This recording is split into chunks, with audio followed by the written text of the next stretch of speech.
Hello, everybody. Welcome. Welcome. We're going to take a few seconds to let everybody settle in. There's a few people joining us. We had over 400 people sign up for this class today, or the session today, rather. And so I'm going to give everybody a minute just to introduce themselves. We're going to be using a poll everywhere platform. So instead of putting your introductions in the chat, in the YouTube chats, if you could, please could you put them on the screen using the poll everywhere. So you can either do that using the URL at the top of your screen, so that's pollev.com/WarrenC118, or you can text them in, like Gail and Tanya have done. Welcome from Minneapolis. Thank you so much. So yeah, throughout the session today, we're going to be engaging using this software. So this is probably a really good time to get used to it for now. So I'm just going to give everybody a second. I see there's a lot of people logging in. We have 87 people, so I'm just going to give us a brief second. In the meantime, please can you text or type in your name and where you're from. And I just want to give you a warm welcome wherever you may be joining us in the world today. Thank you so much.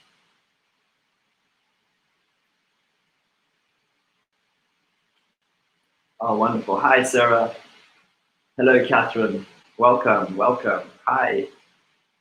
Hi. If you want to share this session, it's a YouTube live session, so feel free to copy the URL and share it out if you feel that people might find a lot of value in today's session. We try to make it as public as possible so that folks can learn with us and share with us.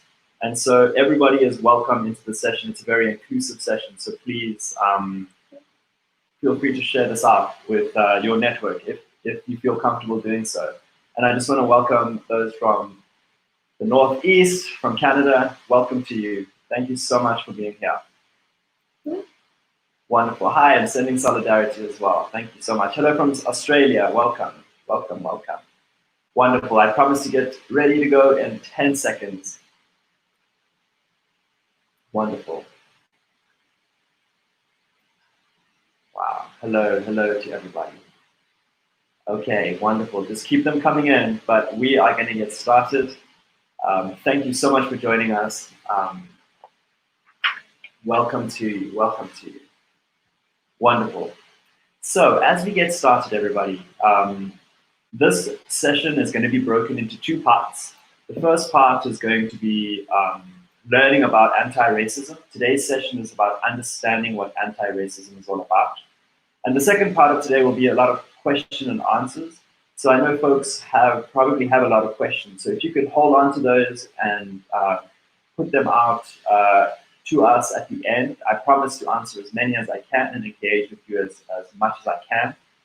For those of you who may be unfamiliar with me, my name is Dr. Warren Chalklin, and it's important for me to introduce myself, who I am, and a little bit about my background so you can get an idea of what I'm about and the spirit with which I come to this work. I'm South African, and the house on the right-hand side of the screen is actually the house I grew up in. And one of the most incredible things about my family is that my sister, Melissa, is actually a Black woman. And when we were young, for those unfamiliar with South Africa's history, apartheid, which is a system of segregation, we actually lived through that time for a brief time. Melissa was born a month before our democratic elections in 1994.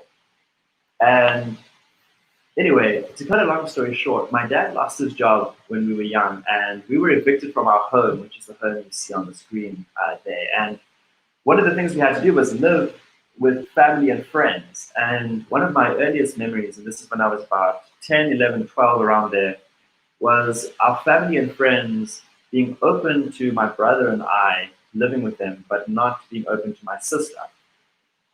And so as a young person, that was the first time in my young mind and body that I began to recognize that racism is actually a real thing. It actually, here I have my family and other people are treating us differently based on the color of our skin. And so throughout my life, being a mixed race family growing up in a country like South Africa, where we always had to negotiate our existence as a family, really shaped my perspective. Now, that doesn't mean that I didn't benefit from racism. It doesn't mean that I didn't carry racism in me. I am a white person, and so there's a lot of ways of doing and thinking that I have embodied throughout my life. And just because I have a black sister does not abdicate me from those things. What it did, though, was help me become a little bit aware of these processes. And so today is a lot of humility. I come to this time together with not having all the answers. I come from this perspective with acknowledging my position as a white person, acknowledging my position as a man, as all a cisgender individual, and so I come into this space with the perspective of humbly learning and sharing a little bit about what I've learned. I have a PhD from Texas A&M University in racial equity. I am trained as a teacher. I taught in South Africa English and Zulu. But as in a summation, just before we get started, today's session is not my ideas. A lot of the tools that we will learn, a lot of the frameworks that we will uncover and unpack together today come from the work of Black people, okay? Their lives and their work, the work of W.E.B. Du Bois, Abraham Kennedy, different people's lives have shaped this work today. So I want to acknowledge that I am a conduit for those people. And I also want to thank and acknowledge the team that put together these sessions that we're going to be going through over the next 4 weeks. Okay, on that note, let's ground ourselves. Now, there is a lot of trauma that is historic, but that is also very present in our lives at this moment. The past 3 weeks for some has been the first time in which they've come into contact with what racism actually looks like in the world, okay? And there are those on the street fighting for racial justice and different forms of justice every single day of their lives. And what I want to do is to take this moment, wherever you are, I'd like for us to just take a deep breath, and I'd like to acknowledge Juliana Bradley for helping me understand the importance of grounding ourselves. Let's acknowledge those that are living and fighting for justice, but also those who have lost their lives. Thinking of George Floyd, Ahmed Abedi, Breonna Taylor, Taitana Jefferson, Steve Biko, Aboriginal men and women in Australia, Canada, South Africa, around the world, who have lost their lives as a result of injustice. So wherever you are at this time, I'd like for us, I'm going to turn off my camera just for a brief minute, and I would like for us just to sit in the presence of those folks and just acknowledge and be with them in this moment.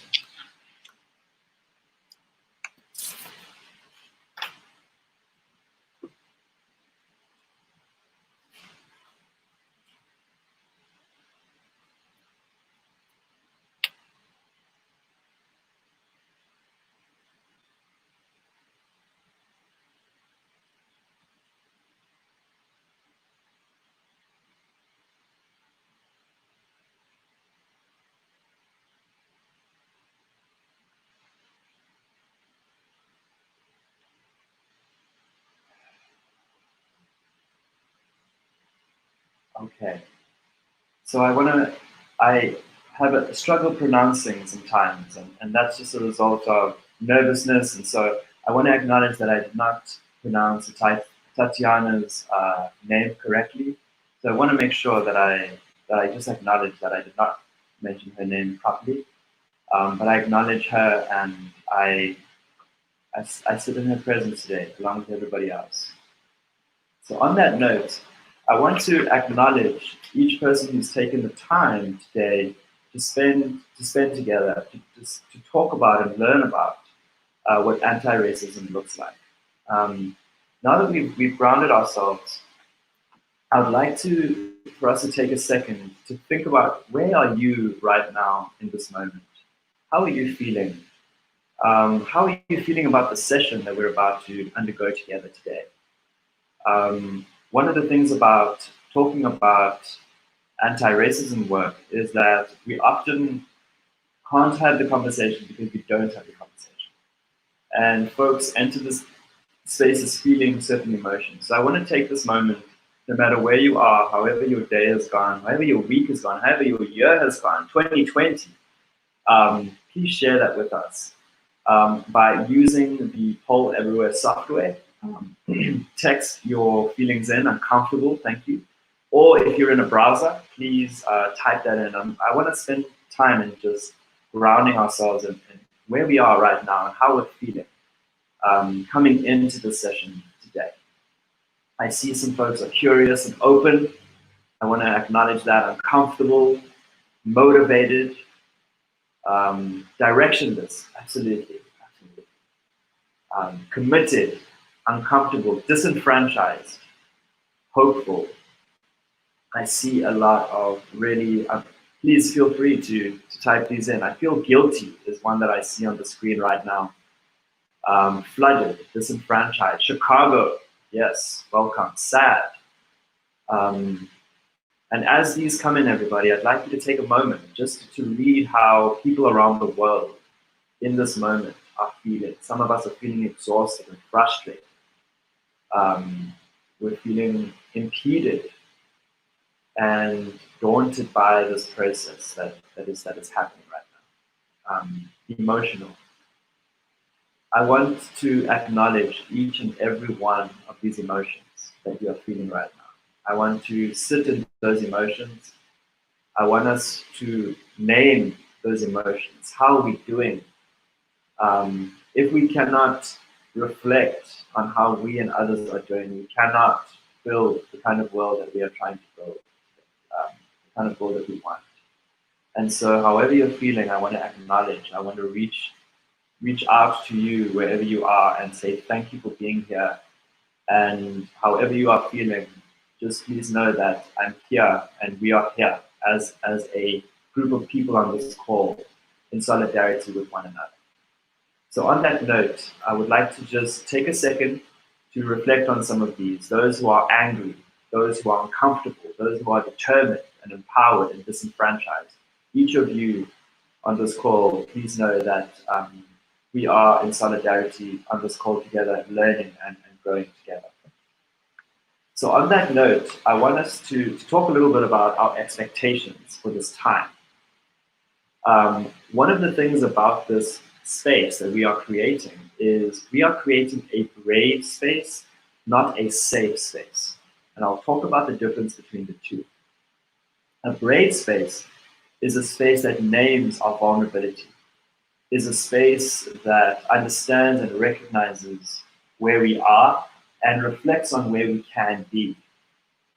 A safe space, this is not a safe space for racism. This is not a safe space for bigotry. This is not a safe space for folks who are not prepared to expand themselves and try and see the world from others' perspectives, okay? So I'm asking for bravery. I'm not asking for safety. My job in this session is to make you uncomfortable, to bring us hard, difficult, uncomfortable questions, and to model a way, at least from my own perspective, to help us understand what it is that needs to be done. Frantz Fanon is famous for saying, we have to recognize our mission, and we can either betray that mission or we can fulfill that mission, right? And so we are required to not necessarily be safe, but to be brave. So on that note, those who are teachers on the line, I saw some teachers from Chicago, I saw some teachers from Canada, from Boston. You are familiar with the work of Vygotsky, the zone of proximal development, the gap between what you know and what you do not know. And if anybody can remember learning anything, driving, walking, there is a time at which you do not know how to do those things. And that process is a very uncomfortable process. And this session is going to be about pushing your zone of proximal development. There will be some on this call, everybody, who have a deep knowledge of anti-racism. And there are some on this call who are hearing these words for the first time. No matter where you are, there will be a zone of proximal development in this session for you. And my hope is that you have the courage and the patience and the tenacity to work through those to deeper understanding. So that's what I'm asking for in this session.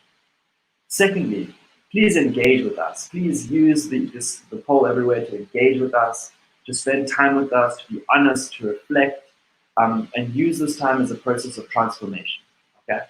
Please also recognize that there will be a question and answer session afterwards. I'm working with a team on this call. I have Stephanie and I have Richie, who are working on the chat and the comments. And so as they come into your space, please welcome them as you have been open and welcome to me, and know that we welcome each of you into this space. Okay, on that note, what are we going to learn today? All right, we're going to examine 3 things.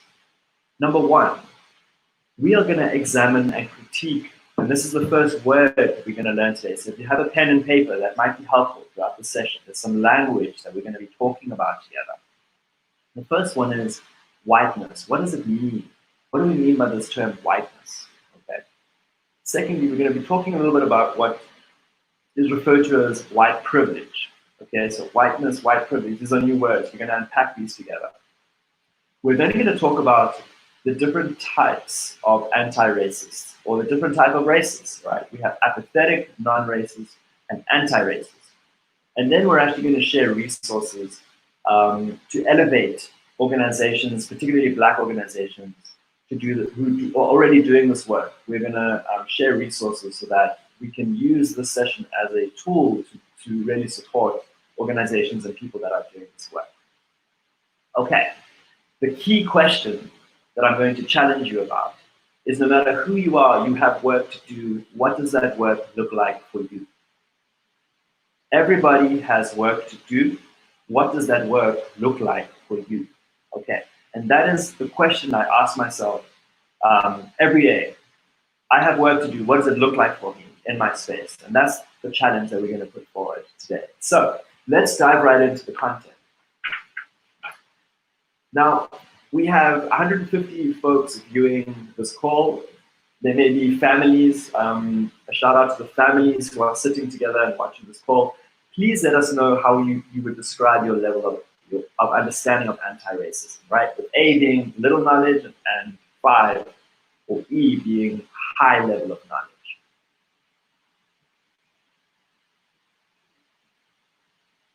All right. I see a lot of people are at 3 or C. Please keep those coming. All right. So I can see a lot of folks are sort of in the middle. Okay. Now it's important, again, for those teachers on the call, those who have been involved in education, to really understand where is everybody, right? 59% of us consider themselves in the middle, right? So you would describe your understanding of it. I understand a little bit about racism, but I wouldn't necessarily say I have a lot of knowledge. We also have some folks who are in the 1 and 2 frame, and some on the 4, okay? Wherever you are, this session is going to expand your knowledge. We've broken this up into 3 key components. So if you're just getting started, there's content here that will really help you stretch. And for each of you, you will have some stretch knowledge. Okay, so let's jump right in. So the first thing we're going to do is talk about whiteness, deconstructing whiteness. Now, one of the questions people always ask me is, Warren, why do we had to talk about racism, why do we talk about whiteness? And one of the key answers to that is that if we can understand whiteness, then and really address whiteness, then we can begin to think about how we can address racism, because whiteness is the root, one of the roots of racism. Okay, so what do I mean by whiteness? And here's an example, okay? Why don't we talk about white skin in the same way we talk about other skin colors, all right? So when you think about African American, Asian American, Native American, Mexican American, Caribbean American, for some reason, those with white skin are not necessarily, and I'm generalizing here, are not necessarily thought about as European Americans, right? So people will say, I have a black friend, but you'll very rarely hear someone saying, oh, I have a white friend, okay? And so the fact that often people who have skin color the same as mine don't have to think about their white skin is one of the main challenges when we talk about what racism looks like. It's almost like white skin is the default, okay? And so when we talk about diversity, when we talk about racism, often people are thinking about Black people. And I use the word Black people in the way that Frantz Fanon does. He encompasses all people of color, all difference, he encompasses in the term black, right? And so for the purpose of this session, I'm going to be using the word black people, okay? So when we think about racism, often people think about black people, but the invisible elephant in the room, is in fact whiteness, right? White people. And so unpacking what it means to be a white person is one of the key elements of anti-racism. Somebody cannot talk about being anti-racist without fully understanding what whiteness is and how it operates. Okay, so one of the key things, we'll use a framework called white privilege in a second, but people will say, well, Warren, what does white skin have to do with anything? White skin, when we talk about racism, has a lot to do with the conversation, how it operates and what it looks like. So just as an example, when we think about parenting, to have white children have different conversations with their parents compared to black children because of the ways in which whiteness operates. So we're going to talk a little bit more about that in a second. So before I go, whiteness is an interlocking system that produces advantage for white bodies, okay? Understanding what it means to be white or pass as white, okay? Some people pass as white. Is the foundation of anti-racism work, okay? Racism could not exist without whiteness. You have to really, really understand that. So what I'm going to do throughout this is to challenge the white folks on the call to think about what it means to have white skin, okay? In a context in which white skin has implications for the world around them. Okay, so let's use an example, which is white privilege. And what we're gonna do is we're gonna watch a video, and I'm going to ask for grace throughout this call, where Stephanie is going to stop sharing her screen, and she is going to reshare her screen in a moment, okay? So that's just one of the ways in which we're trying to introduce this video. It's a mixed race couple, so we have a black husband and a white wife with their child, and they're talking about this concept called white privilege, okay? So when this video is ready, we're going to be, okay, there we go.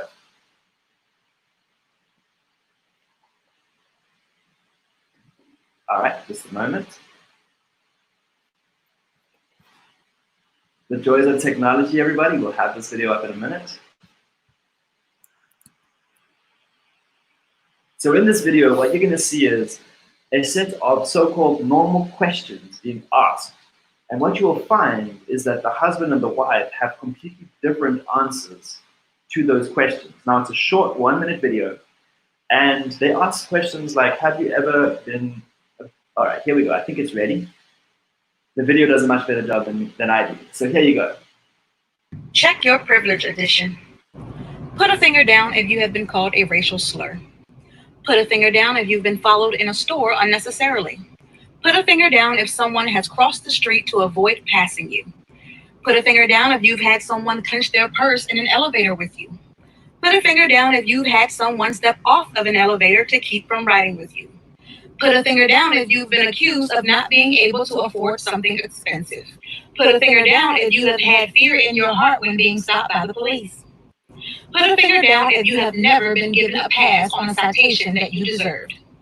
Put a finger down if you have been stopped or detained by police for no valid reason. Put a finger down if you have been bullied solely because of your race. Put a finger down if you have been denied service solely because of the color of your skin. Put a finger down if you've ever had to teach your child how not to get killed by the police. Any fingers left? That's privilege. So what we're thinking about, everybody, is how white privilege operates. And white privilege is a way of being in the world that essentially provides a system of advantages that essentially almost accumulate over time and result in difference, disadvantage, and in many cases, oppression, right? So someone being followed in the store, for example, is a form of white privilege, okay? And I'll give you an example of my experience of white privilege here in the United States. So I have a close friend, Samia Fernani, who's a black South African man. He came to visit me in College Station, Texas, and I live close to the airport. And one of the things he said was, Warren, don't worry, I'll just walk to your house from the airport. It's really close. And I was terrified of the idea of my black friend walking alone to my house because I was afraid that police would racially profile. And in that moment, I realized that I, as a white South African, have more rights, and I'm going to use that in inverted commas, than a black American does. Because I am not from this country, but my skin color, whether I'm in South Africa or the United States, has some advantage. And that's what white privilege looks like. Okay. That's how it operates, not only here in the United States, in Australia, in South Africa, in Europe. It's this almost agreement that exists. Okay. So what we're going to talk about now is, what does it mean to be anti-racist, right? One of the things you'll notice, many folks will say, I understand white privilege, so therefore I'm not racist. Okay. Or, I'm woke, I'm an ally, right? What I'm gonna talk through now is, what does it mean to be anti-racist? So I'm gonna start off by saying that if you think you're woke, you're probably not. Okay. If you think an ally is a badge that you wear and not an action that you take, this section of the session is going to apply to you. Okay.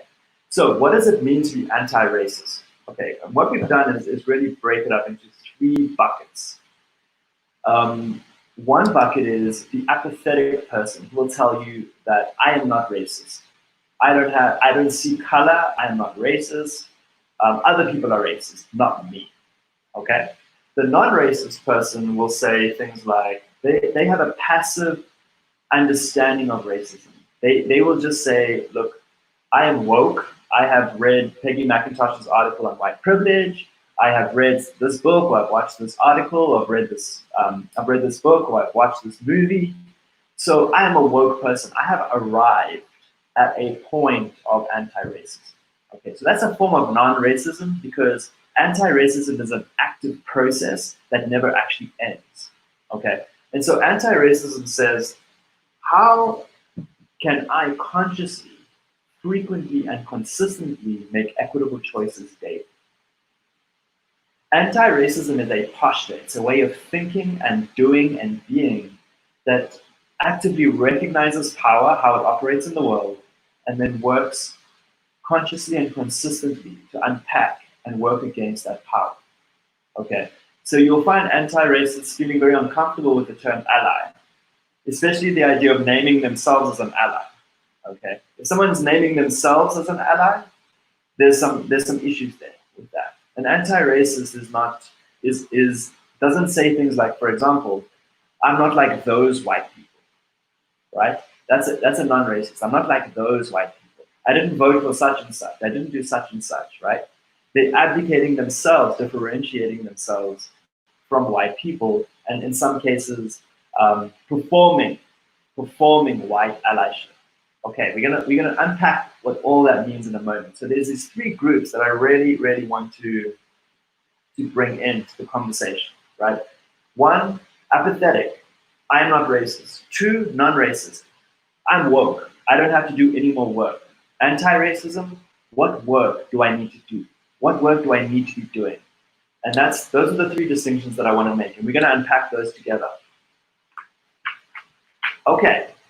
So how do we analyze racism? Here's a tool that you can use, and it's an LIPS, language, institutions, policies, and symbols. Okay?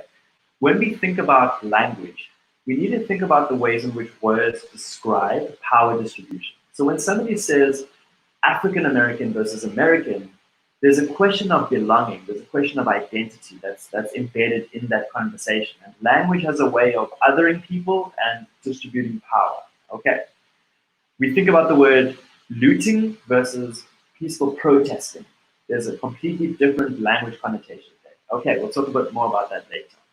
Institutions are a way of organizing or disorganizing social patterns of behavior. For example, the police force versus the police service. All right, there's a very different way of thinking when you're a service as opposed to a force. Okay. Policies are any course of action procedure by an individual or group with the power to determine actions, decisions, and priorities that affect others. A lack of policy, ladies and gentlemen, is itself a policy. Okay? So we have to think about resource distribution here. Symbols or anything that carry meaning to a specific society or culture, these often represent the perspectives of those with power. For example, Mount Rushmore is a fantastic example of this idea of the founding fathers, as if they founded this country when there were in fact people here already. Okay, so the idea of who has power to tell the story. A great ironic example of this that I always share is that W.E.B. Du Bois, a black man, is in 1930 he wrote a book called The Soul of Black Folks, in which he used the term white privilege. However, Peggy McIntosh, a white woman, is credited with the term white privilege, and that is the most ironic form of white privilege they could ever be, right? So these are the ways in which the language, institutions, policies, and symbols combine. What we're going to do is actually apply this framework together. So I'm going to ask you to be ready with your browser or your device. And what we're going to do is you're going to think about this through the lenses of LIPS, language, institutions, policies, and symbols. So for example, I'm going to ask you to look at this video, watch this video, and think about how is language being used to distribute power in this video? What language is being used? Okay.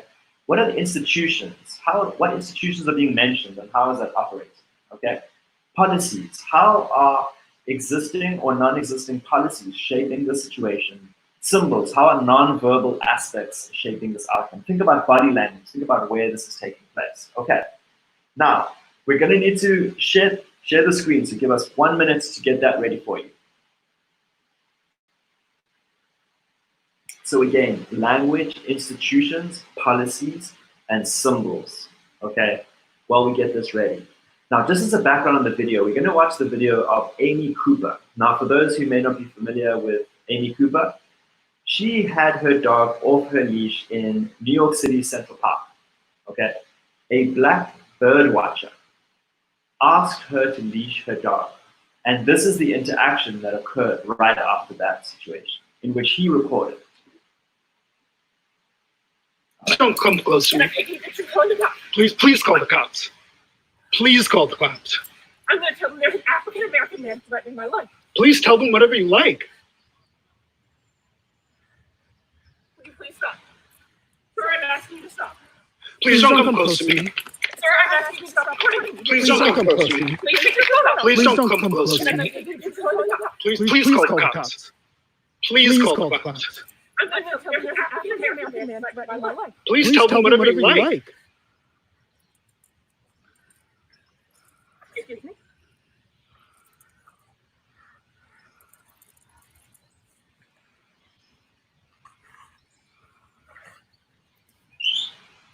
I'm sorry, I'm in the ramble, and there is a man, African American, who has a bicycle helmet. He's recording me and threatening me and my dog.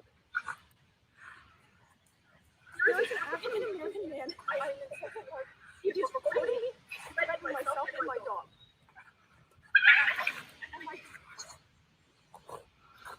I'm sorry, I can't hear you. I'm being threatened by a man in the ramble. Please send the cops immediately. I'm in Central Park in the ramble. I don't know. Thank you. Okay. People are at their best when they're learning. All right. So what we saw there was an interaction between two individuals caught on camera. Now, these kinds of interactions may seem very subtle, but what we're going to try and do together is unpack this to think about what was the implications of the language that Amy Cooper was using. Let's think about the institutions. Let's think about the policies and the symbols. So if you can, get your devices ready, and we will have the poll ready in a moment for you to respond. So how is language being used to describe power in this video?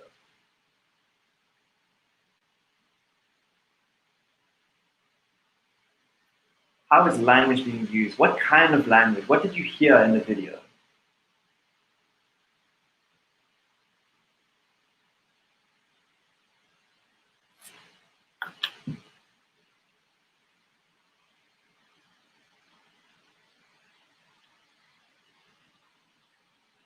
All right. Wonderful.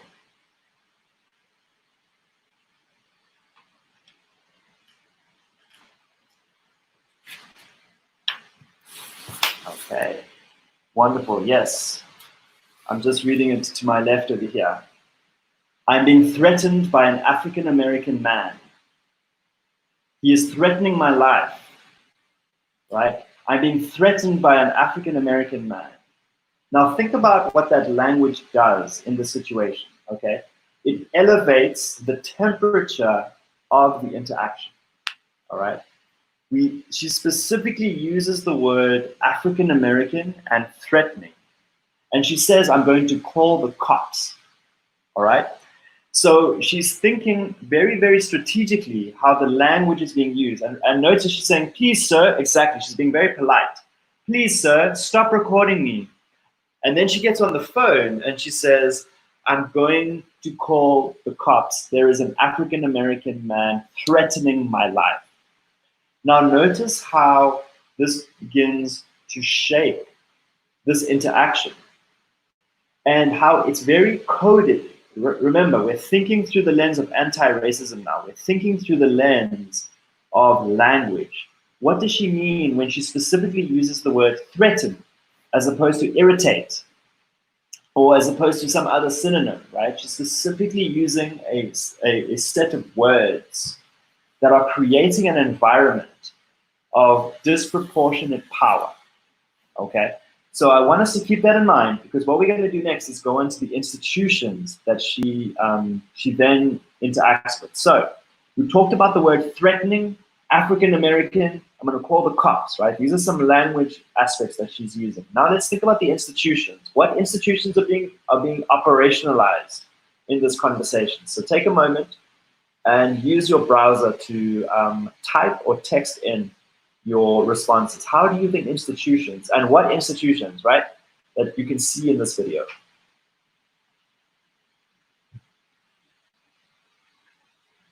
Yes, the police, absolutely. Absolutely. Police force protecting whiteness, absolutely, right? Yes, the cops. I'm going to call the cops. Notice, she didn't say I'm going to call the Central Park employees, right? She didn't say I'm gonna call, you know, a different authority. She specifically said I am calling the police. Now the question is why? And we dig deeper, right? So we have language on the surface, right? But now we're getting deeper to the institutions that are going to now reinforce that language. So what happens is she sets up the environment using the language, right? There's a black African-American man threatening my life. She calls the institution. When the institution comes into this context, there is already a power imbalance between these two individuals, okay? So she's creating a racial power imbalance. She's using the color of his skin and her color to force, to make threats to this individual. Now notice that this is very subconscious, right? I can guarantee you right now that Amy Cooper does not necessarily recognize what she's doing, but she's using a language and institutions that are now interlocking together, okay? Now let's think about the policies that are at play here. So we have the language. So she says, African-American man threatening my life. Now we have the institutions. I'm going to call the cops, right? Let's think about the policies that are at play here. They either exist or they do not exist. So let's hear your thoughts and your reflections on that.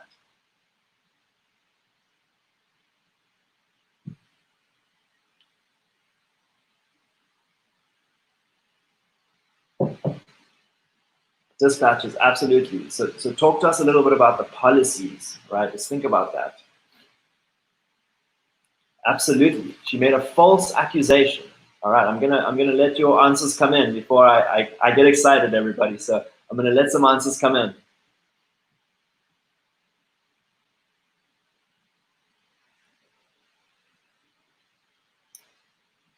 Okay, I'm gonna start to reflect with us. So here's some ironic pieces about this, okay? Number one, she was breaking two laws. She was breaking two policies, right? The first policy that she was breaking was not having her dog on a leash in an area in which it was required for dogs to be on their leash. So that's the first one. The second one is that she was making a false claim to 911, to the police, saying that he was threatening her life. There is no evidence that he was in fact threatening her life. Okay. Now, whiteness operates when, despite the fact that she is breaking the law, the institutions and the language are creating an environment in which if a police officer entered the space, the black man would automatically be suspected as being guilty, right? Without the video, the narrative of the situation would have been constructed as her being the victim and him being a perpetrator of some kind. And I'm using the word perpetrator very, very specifically because that is the language that she created in this situation. He simply asked her to put her dog on a leash, and she responded by using language, institutions, and policies, informal policies, right? There's informal policies that adversely impact black people compared to white people, right? Her voice carried more weight than his voice would have done.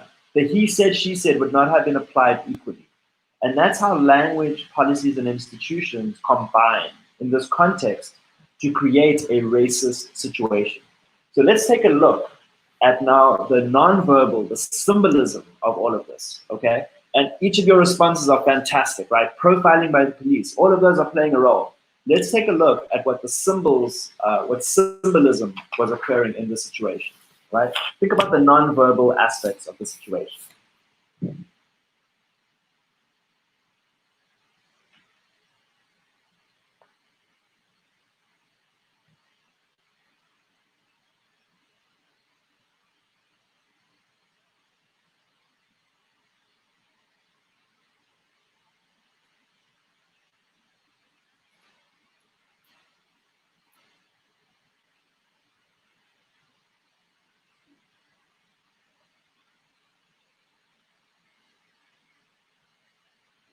Absolutely. Absolutely. So she's clutching her dog, she's trembling, she is weaponizing her white tears. I'm going to talk about that, okay? She constantly approaches and retreats from him, okay? This is in Central Park, right? She's establishing Central Park as a safe place for white people and an unsafe place for black people, right? She went in front of his phone. She's claiming that she's being threatened when in fact she's threatening him, okay, through her actions. As she gets on the phone, she shifts her whole posture to reinforce the racial stereotype that she is trying to create, the racial violence that she is trying to create. She charges the man. She actually uses her physical body to intimidate him, right? She uses a very, very specific tone, all right? She elevates the volume of her voice. If this context had been in Johannesburg, South Africa, or even in Harlem, New York, or any other space, this whole interaction could have been different. But what she's doing is she's claiming this space as a white space. She's subconsciously making it uncomfortable for black people to be there, all right? And so when we talk about weaponizing white skin or weaponizing whiteness, these are the things we're talking about. We're talking about the specific language that she's using, how she's using her innocence. She's almost stripping herself into a child, okay? And creating this very, very, very concise power dynamic in order to provoke force by the institutions, in this case, the police. Okay, so let's repack this for a second. One, we have seemingly an interaction between two people in a park, right? But an anti-racist says to themselves, let's unpack this through the lens of race. What language is being used? How are the institutions reinforcing the power of this language? How are the policies impacting, and even non-existent policies, right? And how is the symbolism working together, the context working together to create the situation? Okay, so on the next slide, what we're going to do is I'm going to give you an example of the language that I saw as I was kind of unpacking this. And so what I did was I went through Twitter and I unpacked how Twitter responded to this situation, okay? And what I did was I looked at the three types of sort of anti-racist perspectives that came through, right? The first one was an apathetic person, right? Remember, this is someone that says, I'm not racist. And what they basically said on Twitter was that, hey, race had nothing to do with this. Amy Cooper was having a bad day. That's it. She was just having a bad day. Maybe her dad died. Maybe someone was having an affair. I don't know. She was just having a bad day. Race had absolutely nothing to do with it. All right. Now, what we've done is we've already analyzed the situation, and we can categorically say race did have something to do with this, right? The second group might say, yes, race did have something to do with this, but you know what? I'm not like those white people, right? So here you can see where this Twitter person says, there's no excuse for this behavior. Amy Cooper, please get the help you deserve. You deserve to be fired, and I'm glad your dog is in your hands. This is where it comes in. You're probably a racist and definitely an ass, right? So this idea that, you know, you are different to me. I am in some ways more superior to you because you are racist and I am not, Amy Cooper. But an anti-racist says to themselves, what form of racism does the situation take? And what work do I need to do on myself and with others to address the language, the institutions, and the policies and symbols that create a space like this to exist? Okay, so here's someone saying to themselves, what training, police training, would need to be done in order to mitigate racial bias in this context, for example? Okay, so an anti-racist is continually thinking about the work that they need to do. And what we're going to do now is talk about where that work needs to take place. Okay, so when we think about the work of anti-racism, right, we have to think about it in terms of the levels of racism, right? We have internalized racism, okay? We have interpersonal racism. So if you're a teacher, right, for example, you work with students, interpersonal racism can exist, right? Institutional racism is where we have institutions that perpetuate racism. And that's why someone in Central Park can have the same experience in the classroom, can have the same experience in healthcare, can have the same experience in a public setting. And that's because institutions can interlock to form structures. And that's what we mean by structural racism. It's the way whiteness interlocks to form disadvantage and normalizes racism. So anti-racism is about thinking through these different layers and asking yourself hard questions about how you can take action to address those different layers. So let's talk a little bit about what that looks like and what we've covered today. We're going to be talking a little bit about the takeaways. I'm going to give you some action steps. We're going to go to a Google Doc, and then we're going to unpack and question and answer. Okay, we're going to have a Q&A. Remember, I do have another session next week that unpacks some of these things. So for now, what we need to, the key takeaways, if you're thinking about, I've learned a lot about whiteness, white privilege. What are some key takeaways? The first thing is that whiteness is a system, a complex system that lays the foundation of racism. If we can understand, unpack, dismantle whiteness, then we will do a huge job of addressing racism, okay? White privilege is an expression of whiteness. Just understanding white privilege is not a badge of honor, okay? Just understanding white privilege without doing the work of addressing racism is not enough, okay? Simply being woke is not enough. Racism can be analyzed through language, institutions, policies, and symbols. There are so many frameworks out there, everybody. I chose this framework specifically because it's helped me in my professional and personal settings to really analyze the situation and think about it deeper, okay?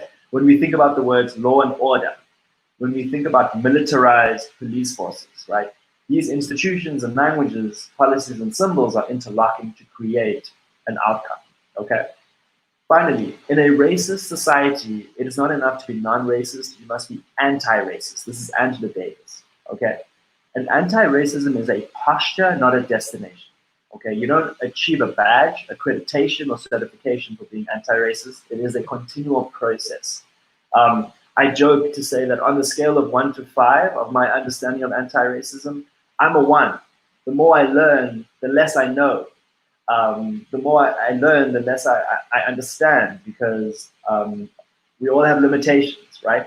And so thinking through anti-racism really requires humility, action, and a pushback against any form of paralysis or apathy. Okay, so I put together this slide in collaboration with a lot of different voices. And so one of the questions I asked was, okay, so given that a lot of, particularly white folks, are getting involved in protests, are thinking about how they can promote Black Lives Matter or think about Black Lives Matter, what kind of things do they need to consider if they're entering a space of equity? Okay, so this is just a combination of a lot of different things to think about. The first one, which has been helpful for myself, is lead in white spaces, listen in diverse spaces. It is not the responsibility of Black people to educate white people about racism. That is the responsibility of white people. It's white people's work to do, which is part of the reason why we're putting on these webinars, to create a space for white people to really understand, right? Asking a Black person, what should I do, is completely inappropriate, because it puts the burden on the Black person to not only to do the work for you, right? To give you a checklist of things to do, okay?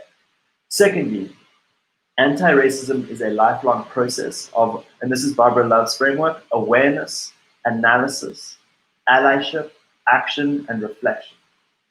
Many folks might see themselves in the awareness bucket, right? I've just become aware, wow, there's actually a problem here, right? We've given you tools, LIPS, to analyze. Remember, this is a process of allyship. Who are you going to work with? Take action and then reflect.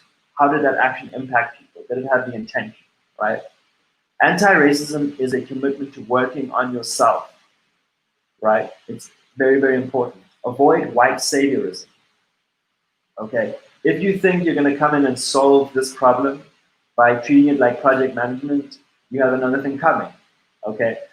White saviorism is one of the key challenges to working in diverse spaces, right? We have to check the ways in which our whiteness operates, even when our intention is to dismantle it, right? We can actually perpetuate it when our intention is to dismantle it. So avoid white saviorism.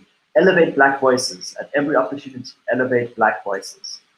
Have a methodology and purpose before you take action, okay? One of the questions that folks ask me is, I'm going to a protest. Okay, now protesting is very important. It's leading to social change. But my question is always, what is your strategy for change? What is your strategy for anti-racism? If you go to a protest or you go into a situation in which you do not have a clear purpose, you can do more damage, or you can get caught up in the purposes of others, all right? So thinking through, what is my strategy? All right, and the next webinars that we have over the next few weeks are going to talk about strategies that you can take interpersonally, institutionally, and structurally, okay? Social media, this has been a big one. Before posting an article, have you read and applied the principles to your own life, organization, space, and policy? Can you talk from your own perspective about what you learned and how you applied that to your work? Just simply posting and thinking you're doing enough is not enough, okay? Simply pressing share is not enough. Have you actually read this article? Have you applied the principles of this video to your work? How has it helped you reflect? Okay, and think very carefully, where are the George Floyd situations in your space, and what are you doing about it? If you're a teacher, how is racism, how is the language of your building, the institutions, the policies, the symbols, how are those coming together to perpetuate racist outcomes, right? So it's easy to go out there and blame others and do the work, but there's also a lot of work that can be done in our social spaces to disrupt whiteness.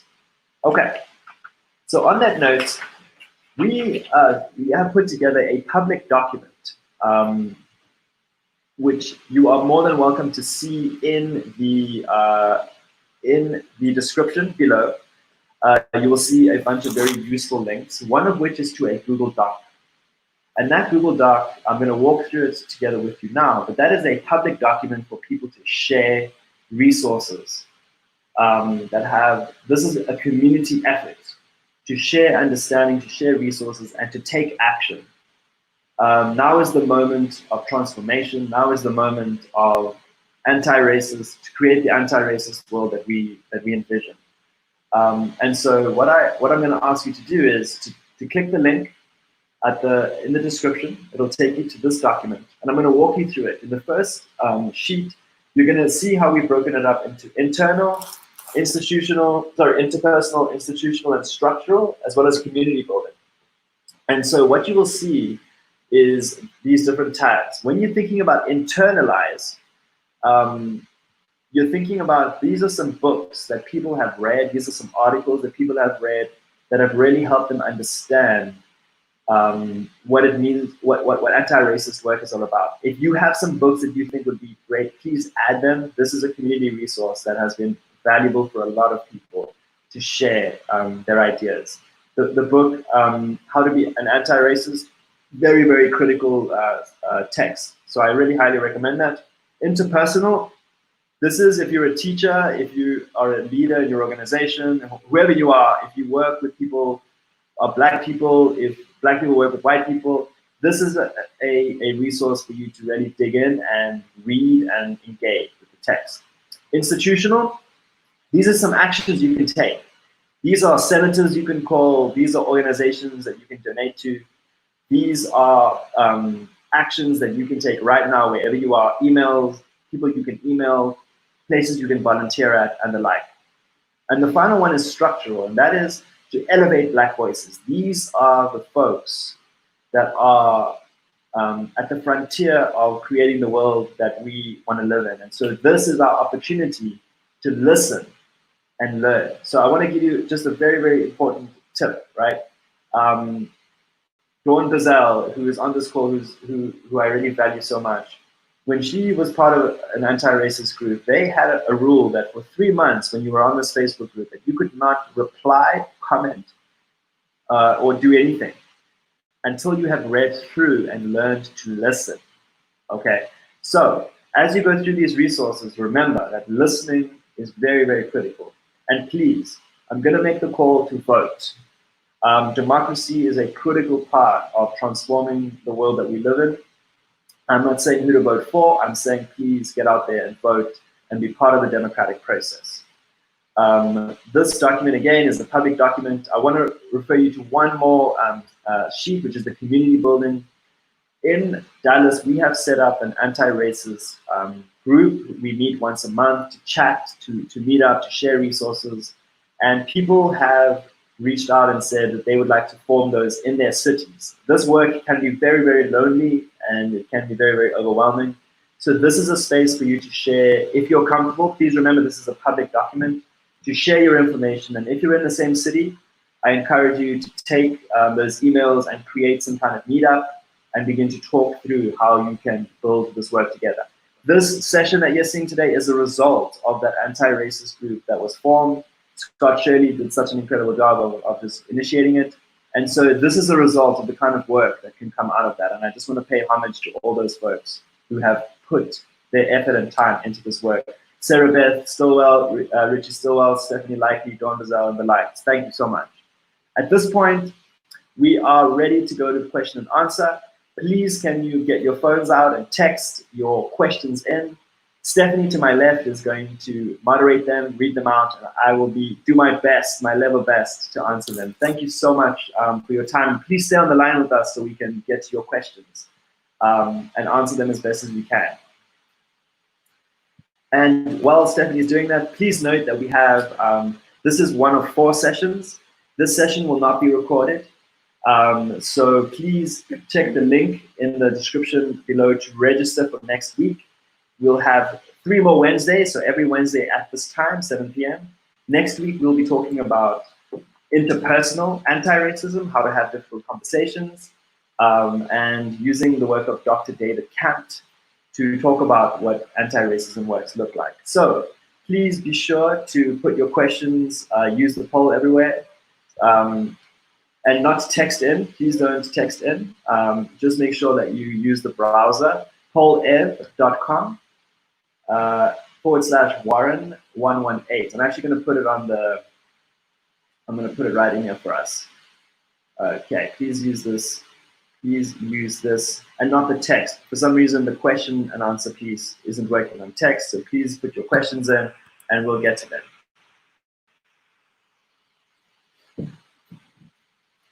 Okay, we're just going to wait and then I will just respond. It takes about 10 seconds to get out. And please ask what's on your heart. Every question is anonymous, so we are not going to be naming anybody. We just really want to hear your questions and your perspectives.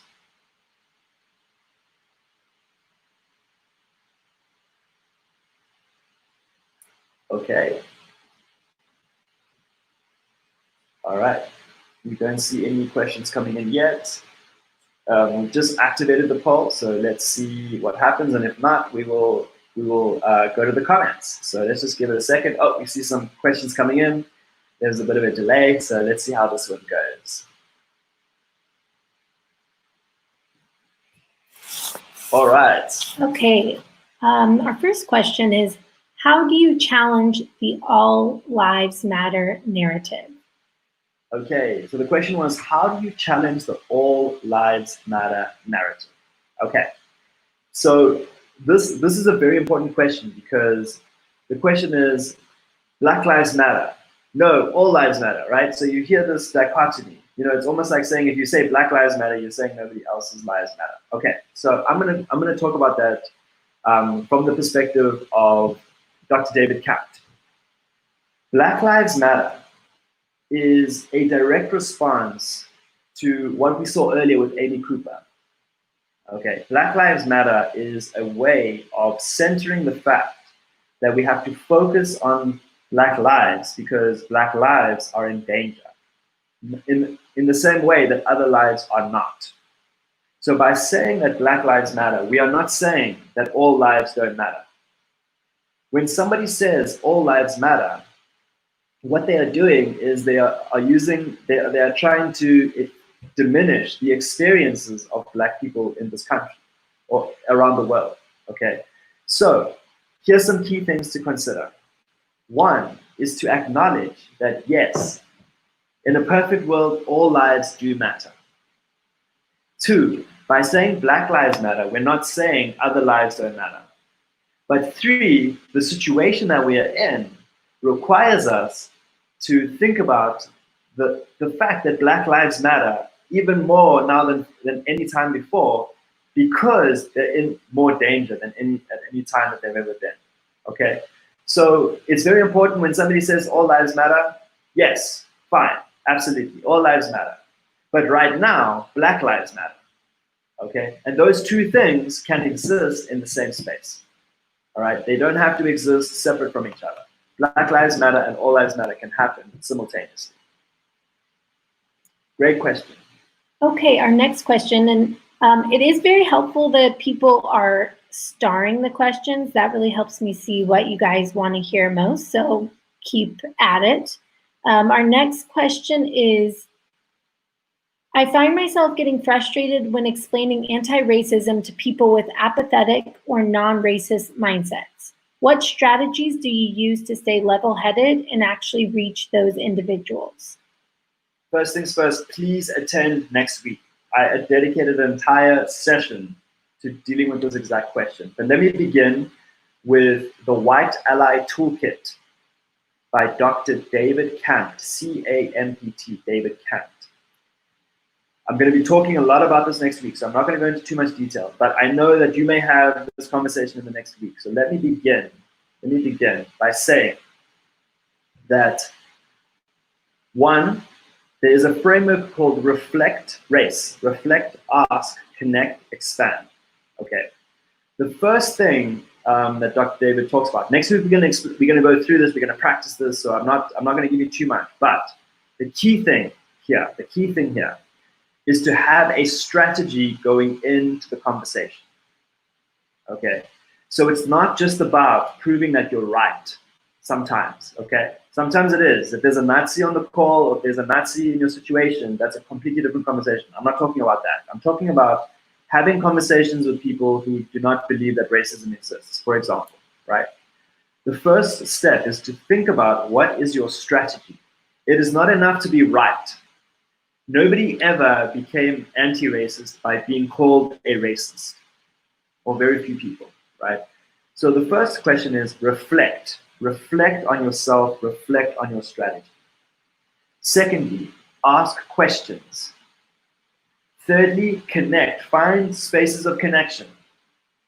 And fourthly, expand. All right, we're gonna talk about that framework. But my advice would be do not go straight into expansion, right? Don't just go hitting people with facts and figures and this and that, because their first response will be to reply with facts and figures, right?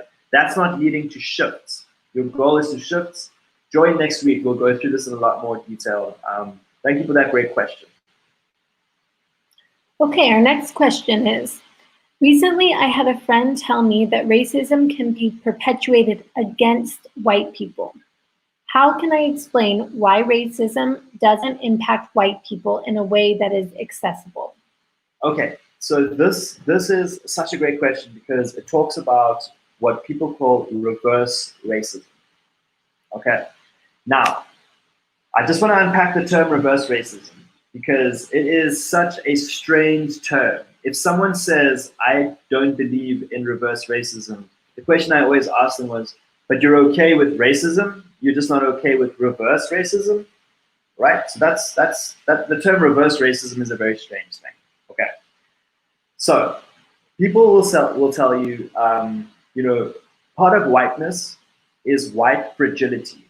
Okay, this term by Robin DiAngelo, white fragility, and part of white fragility, and Amy Cooper is a classic example of this, is victimizing yourself, right? Creating a situation in which you have advantage, but instead of recognizing that advantage, you play yourself in as a victim. Because victimhood is a performative way of perpetuating white privilege, right? For example, when you're in a situation and you have conversations, difficult conversations with people about white privilege or whiteness, they may cry or they may become angry and defensive.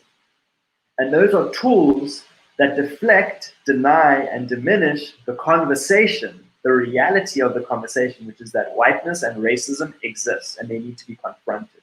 Okay, so let me get to a very, very clear answer to your question. Okay, having conversations with white people about racism is very uncomfortable. We can't have the conversation because we do not have the conversation. Okay, helping people understand that deflecting to say that they are the victim of racism is a way of them not recognizing the role that they play in perpetuating racism.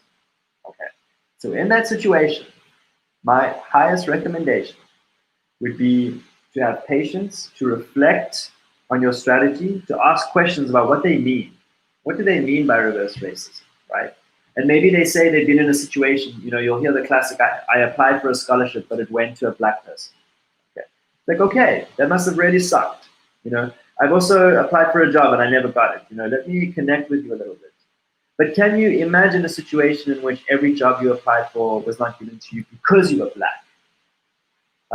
Can you imagine every time you went to the park, you were made to feel uncomfortable because you were black, right?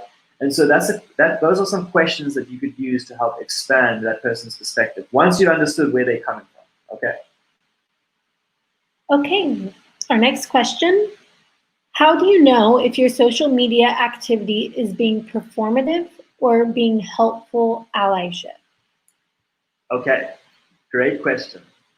I would say that if you are not on social media, okay, so I would measure this by the extent to which you have practiced anti-racism. Let me give you some examples of this. If simply sharing without reading, digesting, and applying something is your modus operandi, you are performing. Okay, you are performing allyship. Okay, number one. Number two, if you are creating this look at me situation, right? Look at me, how I am standing up, how I am, if you are sort of creating an environment in which you are looking around you for affirmation of your actions, you are being performative, okay? And the third thing I would say is if you are doing it from the perspective of guilt and shame, you are being performative, okay? All right? So you are being performative if you are not doing the work behind closed doors, working on yourself, reading, connecting with others, forming authentic relationships with Black people, okay? If you are not showing up to actually connect with people, all right? If you're not taking action institutionally and then not posting about it, just taking action, right? If you are thinking about the structure, if you're having conversations at the dinner table away from Black eyes, and you are genuine about this process, those are examples of non-performative actions, okay? So the public space is a very difficult space to not be performative, right? And I have been performative very often in my process of anti-racism, right? I'm always looking around. Am I going to get affirmation from Black people? Are they going to say, "Oh, Warren, you're a good white person," right? But that's performative. The question is, what work are you doing in your circle, in your locus of control, to challenge racism and step into those uncomfortable conversations, even when nobody's looking? Very, very critical. So I'm hoping I'm giving you sort of a broad sort of perspective. Okay, let's get to your next question. Okay. Could you explain further what you mean by having a strategy when going to protest? Does that mean to have goals in mind to protest? I'm a bit confused. Okay, great question. If protesting is the only action you are taking, okay, then you need to think about you need to think deeply about what transformation you hope to attain by that, because protesting is one element of anti-racism. Okay, so let me talk specifically about the protest. In South Africa, all right, in South Africa, I've been involved in protests before, okay? And some protests in the beginning, we were protesting against the increase in university fees. I arrived at this protest, everybody started turning over this car. So of course I'm there turning over the car, right? Performative allyship. When white people are breaking, spray painting, and destroying things so that other Black people at the protest can see them, performative allyship, okay? When white people are leading chants at protests, performative allyship. In diverse spaces, listen and be led. In white spaces, lead, okay? Now, when you have a strategy, you're asking yourself, what is the end goal of this? What is the purpose? I'm here at this protest, I'm being led, but what is the overall strategy? After this protest, am I going to call my senator, my council member? Am I going to get resources at this protest to help me understand organizations I can volunteer with, I can get involved with? Am I at this protest to make connections with people who may have similar religious backgrounds or various backgrounds that I can begin to think about how this work connects with? How can I use this protest as an opportunity to deepen my understanding and my opportunity to listen, okay? If you're going there just to be a white body and have a sign, you are participating in performative non-racism, right? Because it's passive. Being an active anti-racist is about thinking about, if I'm going to pick up the stone and throw it, what's my purpose? What am I actually trying to achieve? If you're a white person, right? There's times when throwing stones is a purpose, right? I'm not condemning that at all. But you've got to understand why you're going into the space and what your end goal actually is. Okay. I struggle to stand up in spaces where I should, like family gatherings, because I don't want to be seen as a mean or aggressive person. How do I effectively have a conversation that doesn't come off as an attack? Next session, okay, next session. I'm gonna say I'll cover all of that next session. Please join me. We have frameworks, we have case studies specifically that are gonna deal with that. There are a lot of questions that are being started about having conversations, and they're all pretty similar, and Warren has kind of touched on some of how to communicate effectively, but as he said, he's going to talk about that more, so I'm going to skip some of those questions. Yes. And can I say, while we get to the question, is each of you being here is a step, is an action. Okay, so I want to acknowledge that. I didn't have a chance to acknowledge that. I want to really, really acknowledge that each of you being in this space is an action. It's not the be-all and end-all. This isn't a certification in anti-racism, but the fact that you're here and the fact that you're engaging, I just want to really acknowledge that as a step in the process. So thank you. Let's take a look. Okay. How do I let my Black colleagues know that I want to be anti-racist without being offensive? Don't tell them that you want to be anti-racist, number one. Okay? Your Black colleagues, all right, this is an important question, all right? How do I support I'm going to kind of reframe your question, I'm sorry, but if you don't mind, okay? I'm going to get to it, but in a roundabout way. How do you support your Black colleagues, your Black friends during this time? Okay. Number one, understand that you have white skin, which means that you do not experience what is happening in the world in the same way that another person does. In exactly the same way as a man cannot understand the experience of a woman. An adult can understand the experience of a child because they were a child, but they can understand that child's experience because that child is unique. Okay. So, first things first, don't assume that you know how someone is feeling. Don't. Right?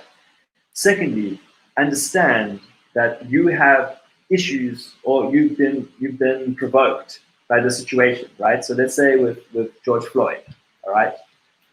The first thing to do, and this is David Campt, Dr. David Campt, on his LinkedIn profile has a fantastic video about this. So I'm paraphrasing him.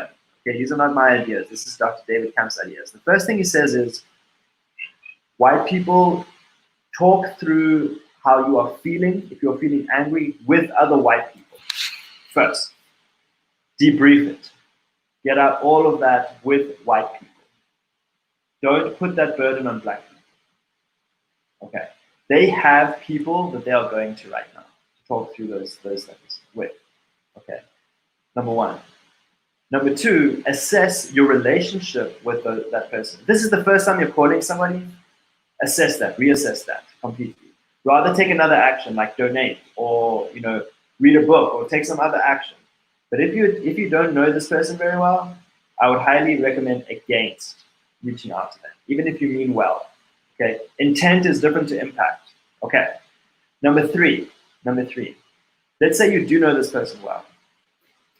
Do not come to this conversation from a perspective of shame and guilt and assuming that you know what this person is going through. So don't say things like, I can't imagine what you're going through. Don't say something like that. That is very triggering because it almost puts the onus on the Black person to then have pity for yourself. What you want to do, if you get into the situation, what you want to do is ask questions like, I am sorry that this has happened. I'm sorry about what is going on in the world. How can I be here for you right now? And then shut your mouth and listen. And let that person talk and go as far as they want to go. Let's say they don't want to talk about this.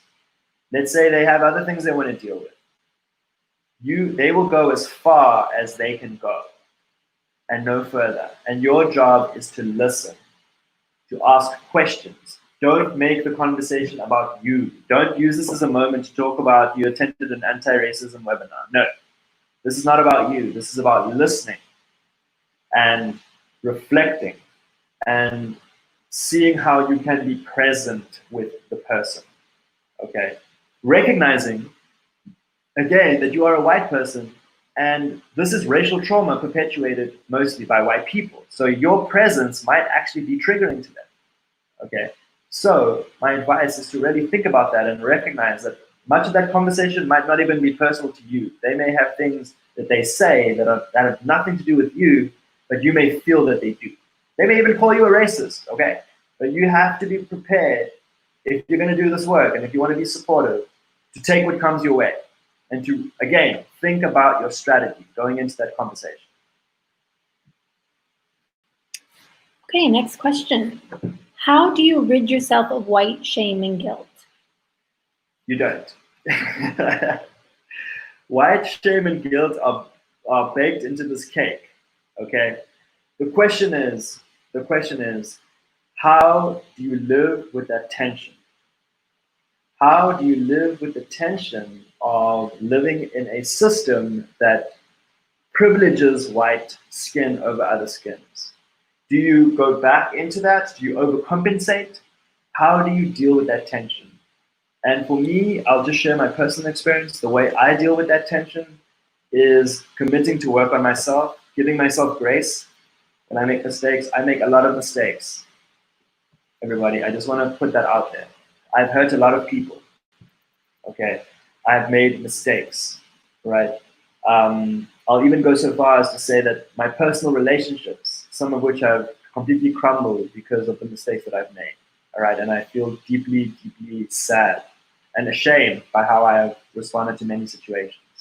But the question is, again, I come back to this. What are you going to do about this? There's work to be done, and what does that work look like for you? There's no point in sitting at home and crying because you made a mistake, or being paralyzed in white guilt. That's a form of apathy. That's a form of non-racism. The commitment is to anti-racism and what that looks like.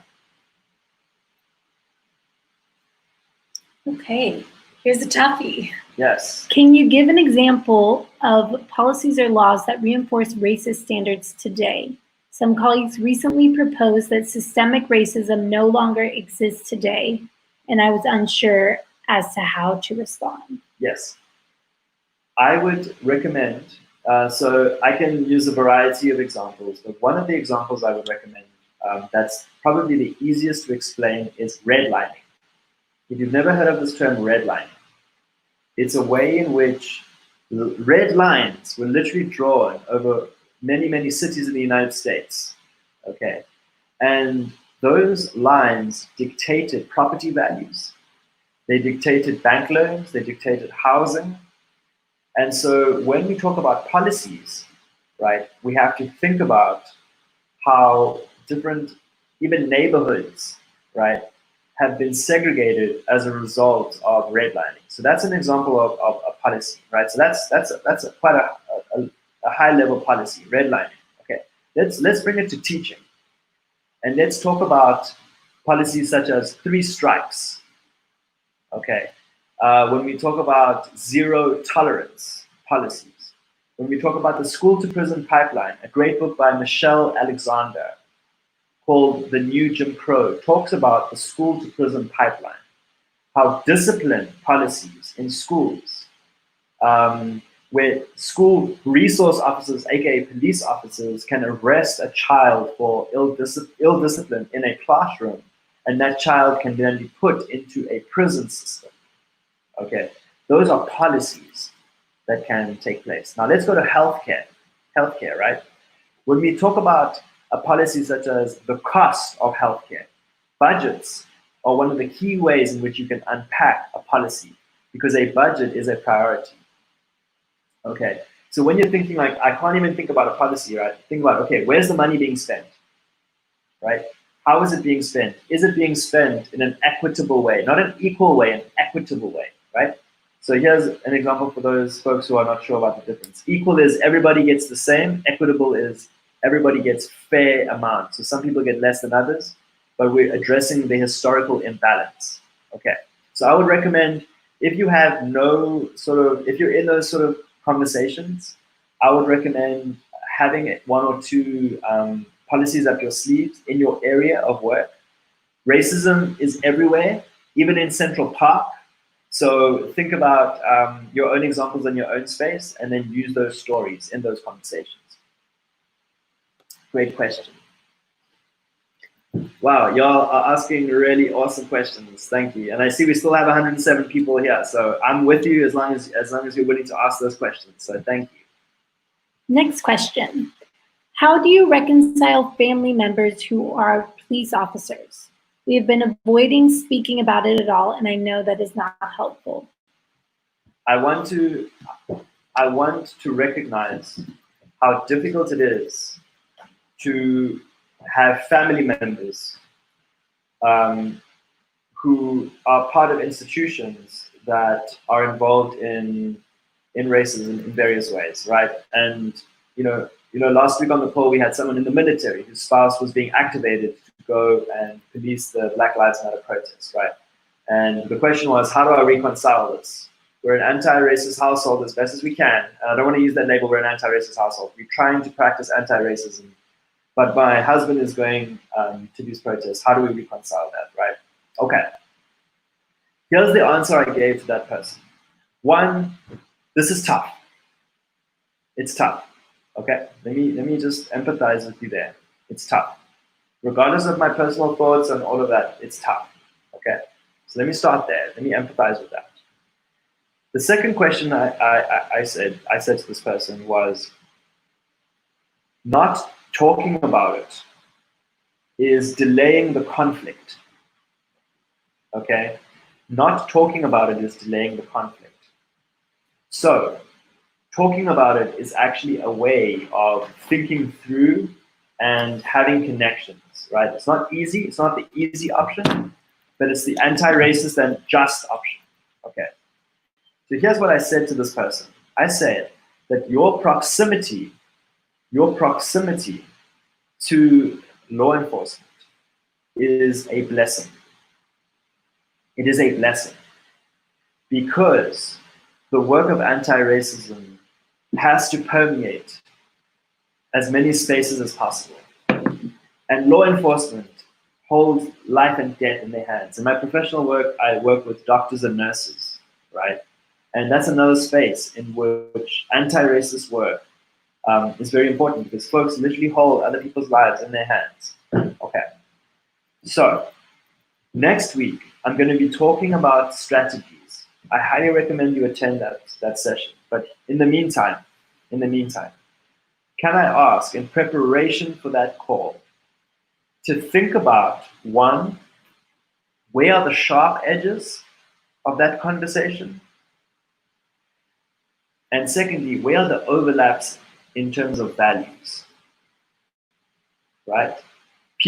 Most people do not go into any profession wanting to harm other people. Okay, there are exceptions. They have values. They have certain things that we can all connect to, right? Where are those sources of connections that we can then build the conversation from? So let me give you an example.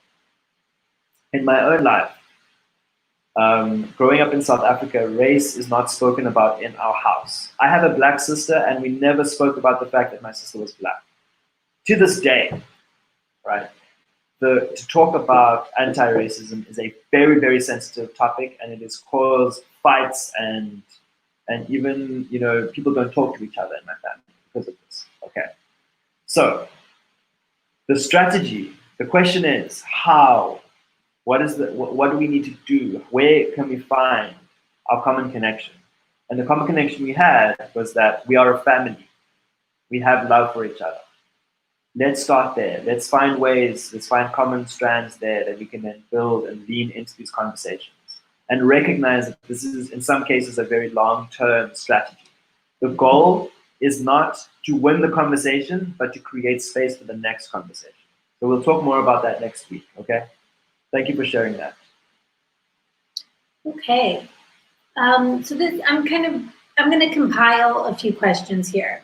So one is, I'm 15 years old. How can I help? Okay. And then kind of going off of that, there's several people who are not in the US right now, or they're unable to attend a protest. There's no protests in their area. What besides going to this session and posting on social media can they do? Okay. So one, to the person who is 15 years old on this call, can I just say to you that it is an honor to be on this call with you, and you probably have more to teach us adults about how to do this than we already know. So can I just really start there? Okay. If you ask me a question, and I promise everybody that I will try my best to answer them. Okay. So let me begin by saying this. What you can do, the best thing that you can do is to think about you're learning to think about what it is that you've been taught. Okay, and there's some beautiful books that we will share. But one of the key things that I think about that has really transformed my life is two things, and I'll share those with you. Okay, and I hope these help. All right, but one, I think about how many people I have in my life that are different to myself, and when I have opportunities to make connections and friendships with people who are different to myself, that has been an opportunity that I would never give up for the world. My closest friends, and I'm not going to say I have black friends, right? But my closest friends are different to me. And that has been a source of true beauty. Some of which are on this call, and if you are, I love you to death, right? So you ask what you can do, make friends that look different to yourself or are different to you, all right? Secondly, I would recommend reading. Learning how to read, how to listen, how to have empathy, how to have compassion for people. Okay, those two things, reading, listening, and having relationships, those are three things, pardon me. Reading, listening, and having relationships with people are the foundation of building a beautiful world for yourself and others, and you will benefit more than you could have ever known from those three things. So from somebody who doesn't know very much about the world, okay, those are the three pieces of wisdom that I hope I can share with you. Okay, I hope that's helpful. Now the question about, I'm outside the United States, what can I do? What can I do? I'm going to put the question onto you. What can you do? What is your locus of control? Where are you in the world? You have attended this session because this has pricked your consciousness. Part of whiteness is, remember, it's invisibilizing the inequity, right? So your struggle may not be about racial justice. Your struggle might be about gender. Your struggle might be about differently abled folks. Your struggle might be about immigrants. Your struggle might be about language, right? The language that's being used in your building. Wherever you are, this struggle applies to you, okay, in different ways. So I'm going to put the question onto you to ask you, everybody has work to do. What does that work look like for you? Okay. If you think the work does not apply to you, then you might be in the apathetic realm, okay? But if you can think about it, and I would recommend, for example, doing an inventory, taking your company, let's just say as an example, taking your company, writing down the language that's used, even just the mission statement, okay? And then thinking about, okay, the institutions, the policies, the symbols, what are our policies? Who are we recruiting? You know, how is our organization structured? Who is not here? Who is here, right? Looking at your organization through LIPS, and then thinking about where the opportunities are to promote equity. Where are the opportunities to recruit folks who are not there? Where are the opportunities to expand, all right? And if you can do that, you are cultivating the same culture that we are trying to build through anti-racism work, through the protests. Right? That's the culture that we're trying to build. So wherever you are, let's try and build that culture. By the way, that person is in Thailand right now. So Thanks for joining us from Thailand. Absolutely. In solidarity with you. Thank you. Okay, so many people are wondering this one. What if I'm scared for my safety when put in a situation where I could stand up for a Black person? Sorry, my screen's covering up part of the question. When I can stand up for a Black person. In a situation with police officers. Yeah, so a situation with abusive cops. Yes. And you want to stand up for Black people and fight against racism. What are your realistic options? Okay. There is no right or wrong answer to this. I will say that at the very least, document what you can. Document what you can. You have a phone. Get to a safe space if your life is in danger. Okay, document what you can. Photographs. Collect evidence. Okay. In some spaces, you can Google organizations that monitor police brutality. Okay, monitor them, report it absolutely immediately. Okay, if you cannot physically intervene, all right, document it. The documentation is one of the key elements of countering a narrative in which police officers shift the narrative. Oh, this old man fell, and then we see the video where he's actually forced to the ground. Okay. Oh, George Floyd resisted arrest. Well, we have a video to show that he did not resist arrest. Document, document, document. Okay, as safely as you can. How do you stand up for a black person experiencing racism? In that situation. In that situation. Okay. Well, there are a variety of ways. Again, every situation is different, and I'm not advocating for you throwing your body into situations, although in some cases that's absolutely right. I'm not going to shy away from saying document, important document. But there might be a situation in which police officers are actively killing somebody. Okay. In that instance, every situation is different, right? People tell you they would have kicked the police officer off George Floyd, right? Again, I don't know. I don't know every situation. What I can tell you is that in every situation, white privilege could be the difference between life and death for a black person at the hands of the police. Okay. Had a white person stepped in and distracted the police officer, even for a moment, right, and shifted the nature of the situation, all right, that could have changed the whole situation. Okay.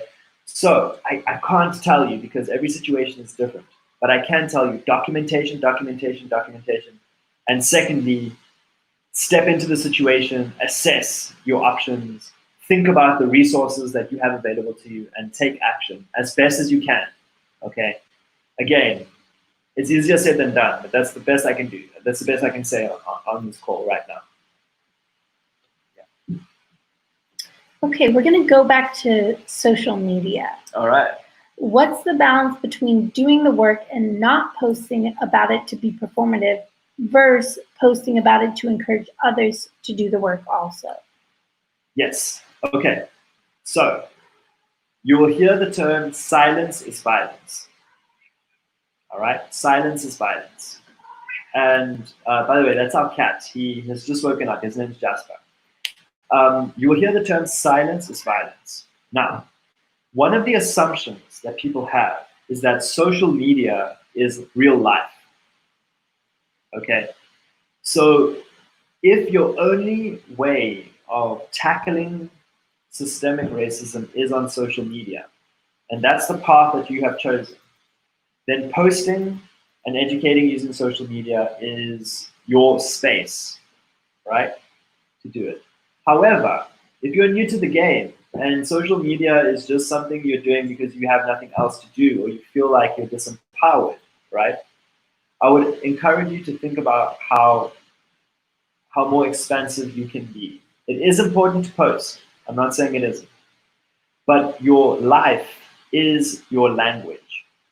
Your life, your presence is your voice, right? So attending educational sessions such as this is a form of protest, okay?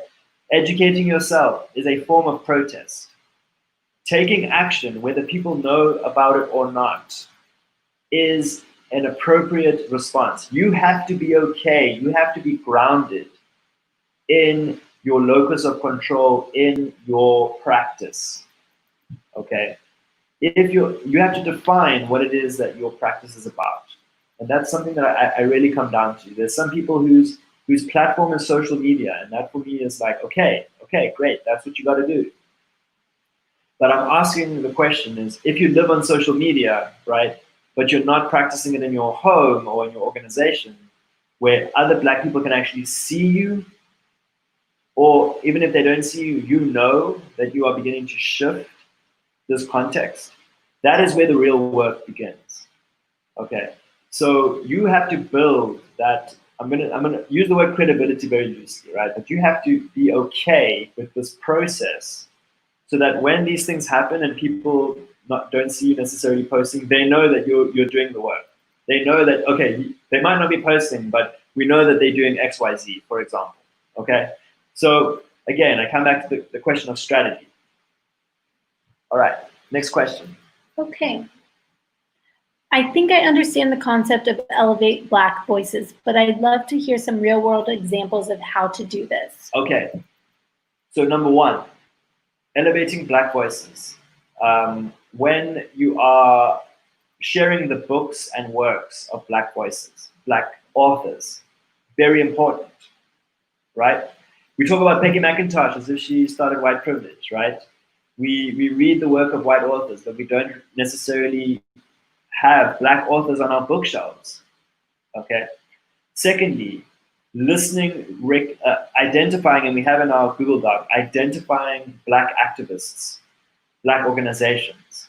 When they have events, advertising those events, attending those events, right? Retweeting their policy responses, donating, encouraging your friends to donate, holding events so that you can donate to the organization that you are working with, understanding their mission, connecting with them, building relationships with them, working with, not for them, very critical. White saviorism, I work for you, I build for you. White anti-racism, I work with you, okay? So when we talk about elevating Black voices, so for example, Dr. David Campt, right? He is the person who has developed this whole framework around how to have conversations. His work is critical to all of our success in this field, okay? And so you have to talk about the fact that this is his work. I, as a white person, have to step back and be led and use my privilege and space to bring these people into the consciousness of others, okay? So that is what some examples of what it means to elevate. Black organizations, Black voices, Black experiences. When people tell you, another example I'm gonna just kind of say, when Black people tell you about their experiences and you listen to them authentically and you don't try and connect with them and you don't try and, make a big hoo-ha, but you connect with them authentically and recognize and affirm their experiences. You are affirming their humanity. That is an act of Black Lives Matter, okay? But when their experiences are used as tools for transformation or performative elements, that's when you begin to run into problems, okay? So elevation is about working with, understanding, and using your privilege, I'm gonna use that word again, privilege, to expand the influence of Black people in the world in places that they have previously been excluded from. Okay, next question. What is your self-check list as a white professor before responding to Black, Indigenous, or other students of color? Wow. And also, this can kind of go similarly. How do you analyze your own language effectively? So self-analysis. Yes. Okay. The first thing that I have is I have a group of people around me who I trust to check myself, okay? I don't allow every single person and every single voice to enter into my world and define me, okay?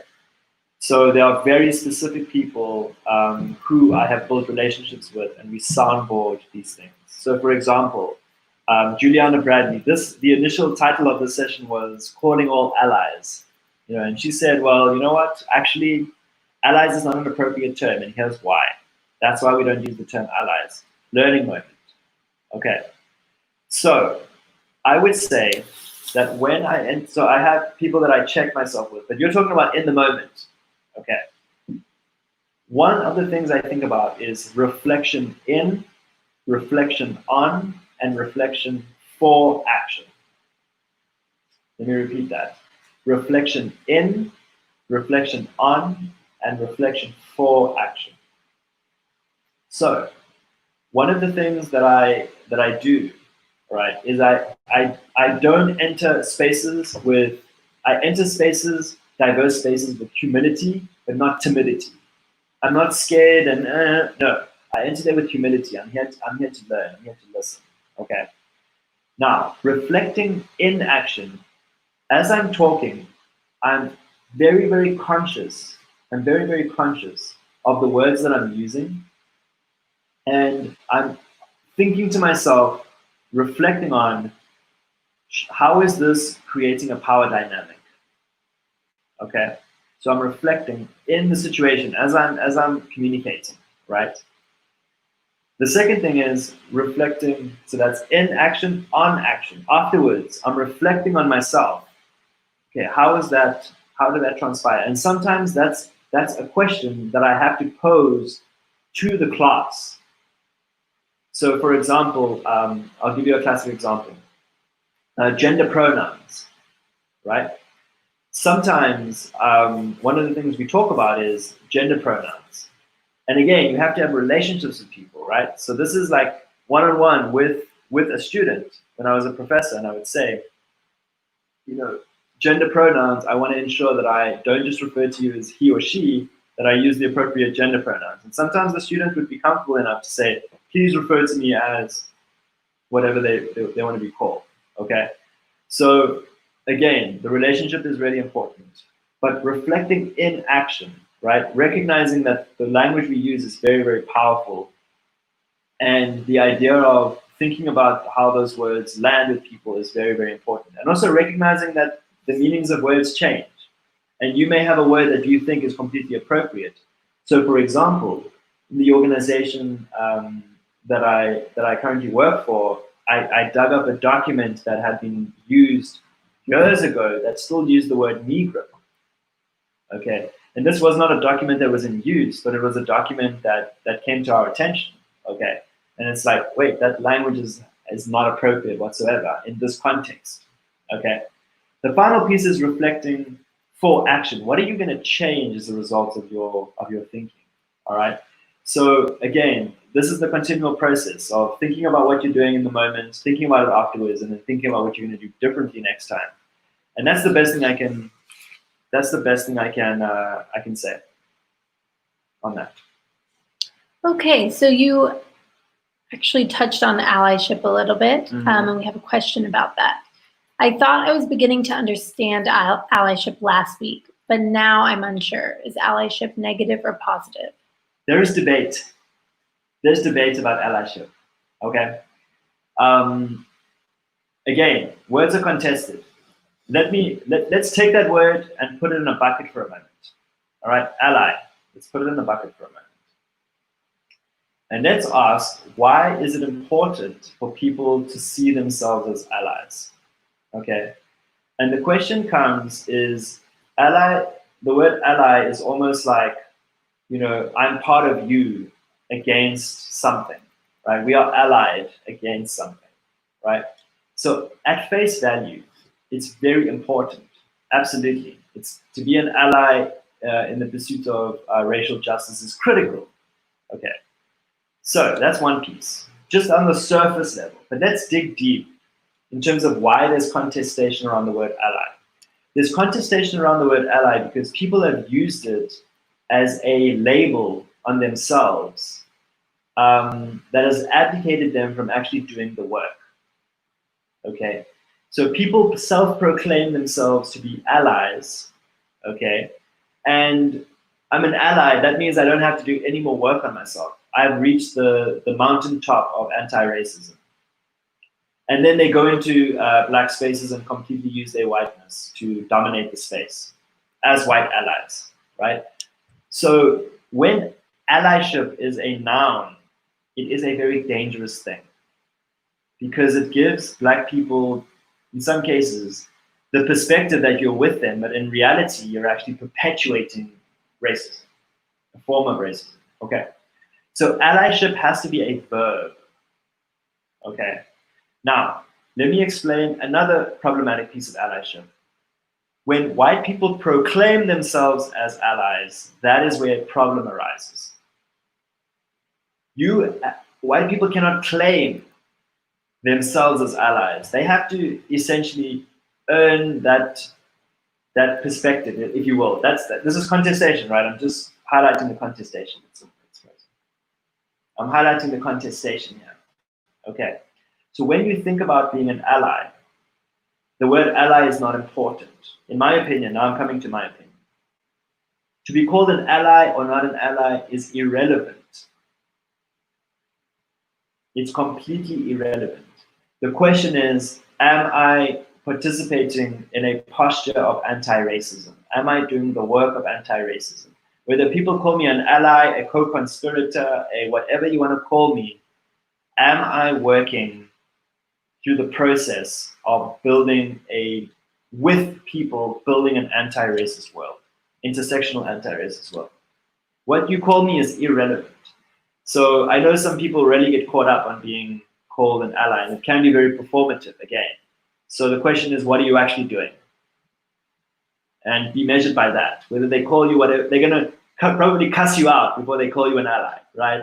So substance over, these labels, sometimes they don't really matter very much, to be honest. Okay, we have time for a few more questions here. What is the difference between racism and xenophobia? And where do you see anti-Muslim or anti-Latinx rhetoric? Racism is interconnected with xenophobia, Islamophobia, and and anti-immigration. These are interconnected. Okay, so let me just really begin to unpack what that looks like. Okay, so just for some clarity in terms of terms, when we say xenophobia, that is a fear of foreign people. Okay, homophobia, a fear of quote unquote homosexual people, right? That's what they use the term homophobia, xenophobia. Okay, now how racism intertwines with these pieces. And I'll give you an example from my personal experience.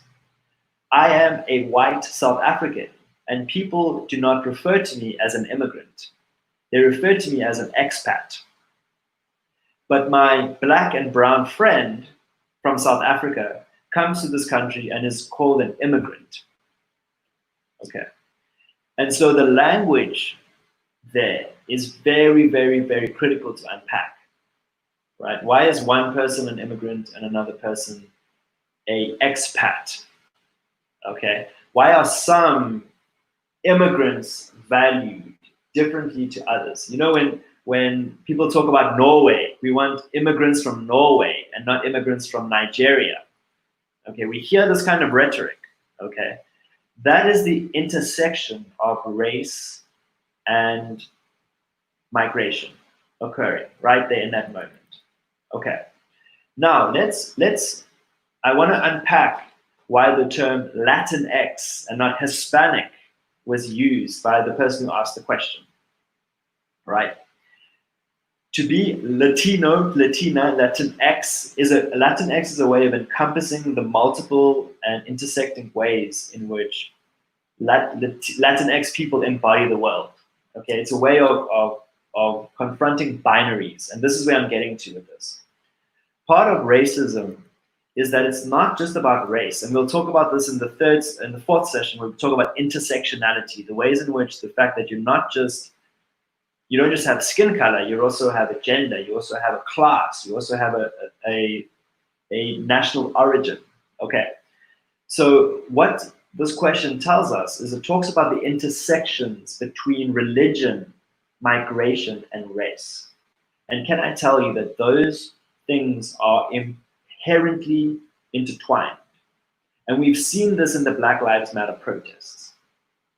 For example, the role of the ways in which the police officers have responded to Latinx folks who pass as white compared to Latinx folks who are darker skinned has been quite phenomenal. The levels of violence, right? In some cases, you would find the police officers would engage in dialogue or some kind of conversation or some kind of instruction before engaging in physical confrontation with those protesters, okay? Whereas darker skinned people, the window of dialogue and negotiation is almost non-existent in some cases. The violence just occurs immediately. And the only difference between those folks is who passes as white and who doesn't. Okay. And so that's an example of of the ways in which that operates. Okay. The second example I want to use is the news cycle. All right.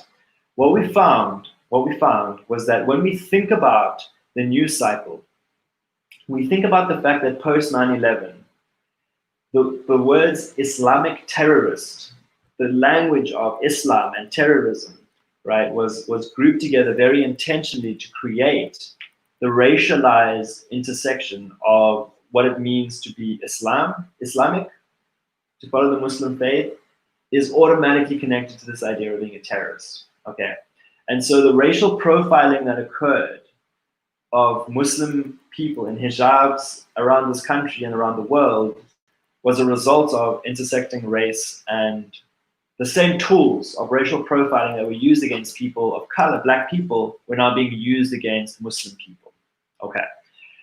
Now, as we began to shift, excuse me, we then began to see a greater emphasis. And remember, we're talking now over time, right? The next group of people we began to see was black people, right? Began to re-enter the space as the other, okay? And so we began to see images of so-called black criminals and all these kind of things occur. And so the rhetoric, the tools of racism began to intertwine. Then we see immigration. We see immigration, the so-called caravan, right? We see the ways in which children were being incarcerated. The tools of racism were continuously being applied by using these language pieces. And now the next frontier is China. The next frontier is targeting Chinese Americans and Chinese people around the world through the same tools, all right? And that's another frontier that we need to really think about, because that is with the coronavirus, that is where, when the president says, for example, the Chinese virus, right? We're beginning to see the intersection between China and virus, and Chinese people and the virus. And that's where we can begin to see these tools beginning to shift themselves in the same way. So those are the ways in which these things intersect. Excuse me. I think we have time for just one more question. Yes. Okay, our last question is going to be, when you get together with others in our community working on anti-racist work, where do you start? What do we actually do? Okay, great question. What does the work actually look like? Well, let me just tell you something. It is not glamorous. It is in the day-to-day interactions of your life. Okay, it is in thinking about your interactions. It's about reflecting on the conversations you're having. It's about your bookshelf. It's about thinking about the movies that you watch, the conversations that you have, the conversations that you disrupt, the ways in which language operates in your house. It's not enough to just watch the 13th on Netflix with your children. It's about deconstructing that with your children, for example. Talking about, hey, this is how racism was operating. What are we going to do as a family to think about that? What does this look like? Okay. For me, anti-racism work has looked like working with people in a common goal, right? Working with folks to put together this call, being in this moment with you. Right now, you are doing anti-racism work, okay? Going through that spreadsheet, identifying your council members, looking through their policies. If your passion is environment, if your passion is birding, if your passion is skydiving, thinking through that context from the lens of anti-racism and asking yourself, how can I begin to do the work in this area? That is what I would encourage every person to do. Yeah. Okay, I think that is good. I think we've got through most of the questions. Please, please, please sign up for next week. We're going to be talking about how to have anti-racist relationships and conversations with people. It's going to be really informative. If you enjoyed this video, please, this video is not going to be recorded, but please encourage people to come to the next session. It sounds like we might have a question here. Hello. Somebody was asking about saving the Google Doc. You have access to the Google Doc now, so you can just save that link somewhere. And we'll also be sending it out tomorrow in an email. Yeah, wonderful. So I just want to thank Sarah Beth, Richie's, Stephanie, and everybody else on the call. Thank you so much. We'll see everybody next week. Have a great rest of your night. Bye-bye.